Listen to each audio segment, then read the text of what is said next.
హరీష్ రావు గారు ఇవాళ రాజయ్య గారు మాజీ డిప్యూటీ సీఎం గారు మాట్లాడుతూ నిజంగా విచిత్రంగా ఉన్నది. బీఆర్ఎస్ వాళ్ళకి నాయకులకు ఇంకా కూడా బుద్ధి రాకుండా మాట్లాడటం అంటే సిగ్గుచేటు.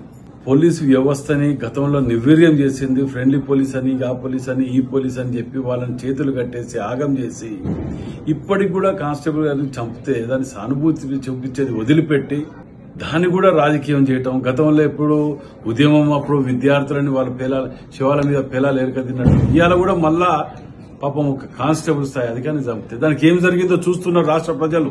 మీ తిరిగా దద్దమ్మలు తిరిగా వదిలేయలే. ప్రతిదీ రాజకీయం చేసుకుంటూ అబద్దాలు మాట్లాడుకుంటూ బతకటం. ఇవాళ మీ ఇంట్లో మీ ఆడపడుచు మాట్లాడినప్పుడు ఏం చేసిండ్రు దానికి జవాబు చెప్పండి. కవిత గారు మాట్లాడినప్పుడు మీ యొక్క ఇంట్లోకి వెళ్లి కవిత మీద చేసిన ఆరోపణకు మీరు ఏం జవాబు చెప్తారు? చెప్పిన అయ్యేటవరకు మాట్లాడినా సిగ్గు సెరా లేకుండా రాజయ్య గారు నువ్వు మాట్లాడే వ్యక్తిని స్థాయి అది. ఇలా నువ్వు చేసి రేవంత్ రెడ్డి గారు వాళ్ళు తుపాకీ ముఖ్యమంత్రి గారు తుపాకులు దాని మీద అదని దానికి అందరూ మద్దతు ఇవ్వాలి వీళ్ళకి ఇట్లా మాట్లాడినందుకు అని చెప్పి అంటున్నారు. నీ డిప్యూటీ సీఎం తీసేసినప్పుడు ఏ ఒక్కరు వచ్చి మాట్లాడినరా? మేము మాట్లాడినాం.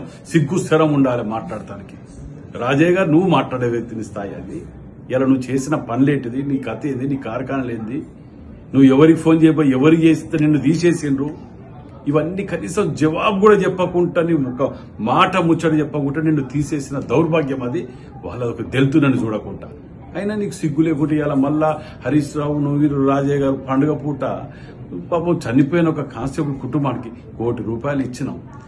₹1 ఇవ్వటం కాకుండా కుటుంబాన్ని ఏ విధంగా ఆదుకోవాలి, ఏం చేయాలని మేము బాధపడుతుంటాం. మేము మా ప్రభుత్వం తీసుకుని నిర్ణయాలు తీసుకుని వాళ్ళని ఏ విధంగా సంతృప్తి పరచాలి, ఏ విధంగా తాపత్రయాలు మేము పడుతుంటే మా ముఖ్యమంత్రి గారు దాని మీద 24 గంటల లోపల వారు ఏ విధంగా ఏం చేయాలని ఆలోచన చేసి చూపిస్తున్నారు.